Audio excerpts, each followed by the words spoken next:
Hello, welcome back to the reading of the poem of the Man God, written by Marie Valtorta, Volume 2. Chapter 169, Part 1. The Sermon of the Mount. You are the salt of the earth. 22nd May, 1945. Jesus is walking fast along a main road. He is alone.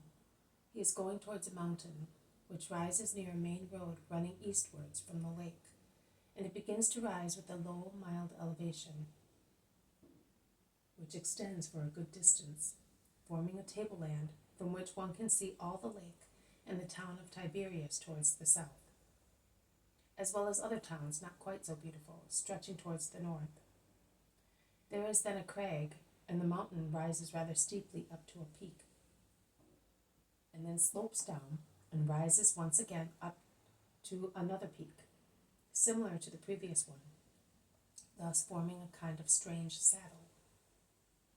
Jesus begins climbing towards the tableland along a mule track, which is still quite comfortable, and reaches a small village, the inhabitants of which work the tableland, where the corn is beginning to come to ear. He goes through the village and proceeds through the fields and meadows, all strewn with flowers and rustling with crops.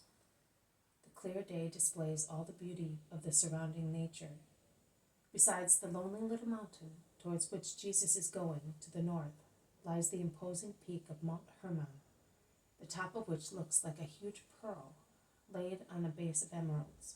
So white is the peak covered with snow, whereas this woody slope is green. Beyond the lake, which is between the lake and Mount Hermon, the plain is green. Like Merom is there, but cannot be seen from here. There are more mountains towards the lake of Tiberias on the northwest side, and beyond the lake there is a lovely flat country and other mountains, the contours of which are softened by the distance. To the south, on the other side of the main road, I can see the hills, which I think conceal Nazareth. The more one climbs, the more wider the view. I cannot see what lies to the west, because the mountain acts as a wall. Jesus meets first the Apostle Philip, who seems to have been posted there as a sentinel. What, Master, you are here? We were expecting to meet you on the main road. I am waiting here for my companions who have gone to get some milk from the shepherds, who pasture their flocks on these mountains.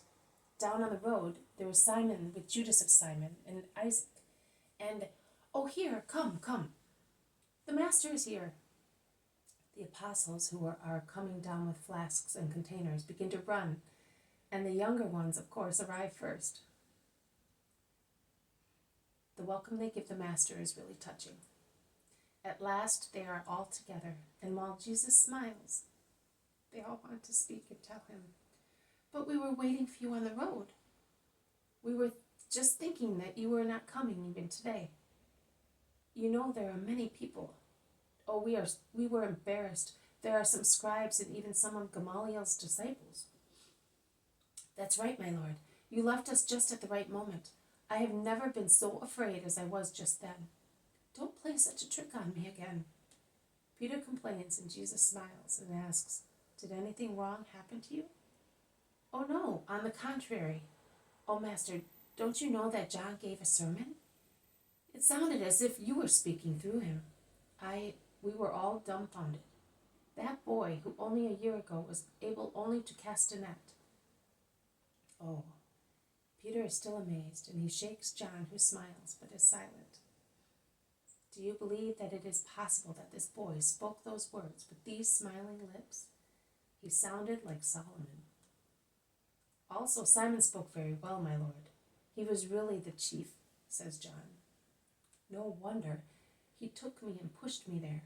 Who knows? They say that I gave a good sermon. Perhaps I did. I don't know. Because what with the surprise at John's words, what with the fear of speaking to so many people, and causing you to cut a poor figure, I was bewildered."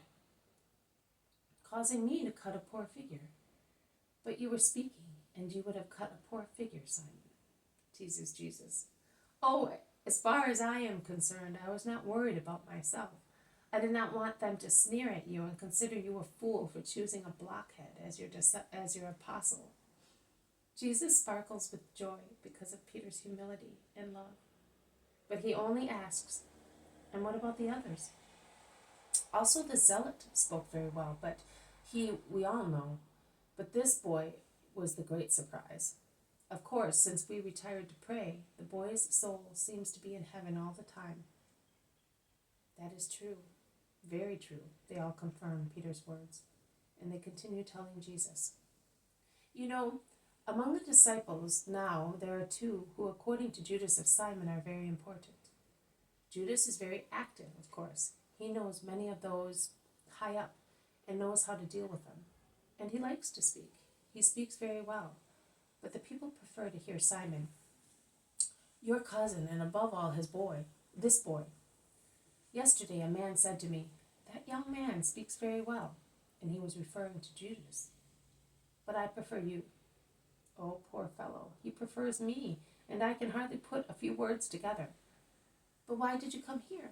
The meeting place was the road, and we have both been there. Because I knew I was going to find you here.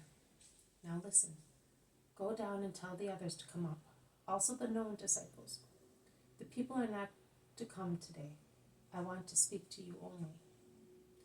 In that case, it is better to wait until evening, when the sun is about to set. The people spread among the nearby villages, and they come back the following morning waiting for you. Otherwise, who will hold them back? All right, do that. I will wait for you up there at the top. The nights are mild now, and we can sleep in the open. Wherever you wish, Master, providing you are with us. The disciples go away, and Jesus resumes climbing up to the top, which is the same one as I already saw last year in the vision for the end of the Sermon of the Mount and the first meeting with Mary Magdalene. The view is now wider and is becoming brighter in the sunset. Jesus sits on a rock and is recollected in meditation, and he remains thus until the shuffling of feet on the path warns him that the apostles are back. It is getting dark, but the sun still shines on the mountain top, drawing scents from every herb and flower. There is a strong smell of wild lilies of the valley, while the tall stem of narcissi shake their stars and buds as if they were asking for dew. Jesus gets up and greets them. Peace be with you. There are many disciples who come up with the apostles. Isaac leads them, smiling. His smiling face is the thin face of an ascetic. They all gather round Jesus, who is greeting Judas Iscariot and Simon Zealot particularly. I wanted you all here with me, to be for a few hours with you alone, and speak only to you. I have something to tell you, to prepare you for your mission. Let us take our food, and then we shall speak. And while you are sleeping, your souls will continue to relish the doctrine. They have their frugal meal, and then form a circle round Jesus, who is sitting on a large stone. There are about 100, perhaps more, between disciples and apostles, a circle of attentive faces, which the flames of two fires light up oddly. Jesus speaks slowly, gesticulating quietly. His face looks paler as it emerges from his dark blue tunic, and also because it is lit up by the rays of the new moon, which illuminates the spot where he is, a small comma of a moon in the sky, a ray of light that caresses the Master of heaven and earth. I wanted you here aside, because you are my friends. I called you together after the first test of the 12, to widen the circle of my active disciples, and to hear from you your first reactions to being guided by those whom I am giving to you to continue my work. I know that everything went well. I supported with my prayer the souls of the apostles, who had come out of a praying retreat with a new strength in their minds and in their hearts, a strength that does not come from human effort, but from a complete reliance in God. Those who have been most unmindful of themselves have given most. It is difficult to be unmindful of oneself. Man is made of recollections, and the ones that raise their voice most are the memories of one's ego. You must distinguish between ego and ego. There is the spiritual ego of the soul that remembers God and its origin from God. And there is the inferior ego of the flesh that remembers its passions and the numberless exigencies concerning its whole being. There are so many voices as to form a choir, and unless the spirit is quite strong, they overcome the solitary voice of the spirit that remembers its nobility as a child of God. It is therefore necessary, with the exception of this holy memory, that should always be stimulated and kept green and bright, it is necessary to learn how to forget yourselves in all the memories, the needs, the timid reflections of the human ego, in order to be perfect disciples. This has been a reading from the poem of the Man God, written by Maria Valtorta, Volume 2, Chapter 169, Part 1, The Sermon of the Mount. You are the salt of the earth. Thank you for listening. I will see you tomorrow. May God bless you, and may peace be with you.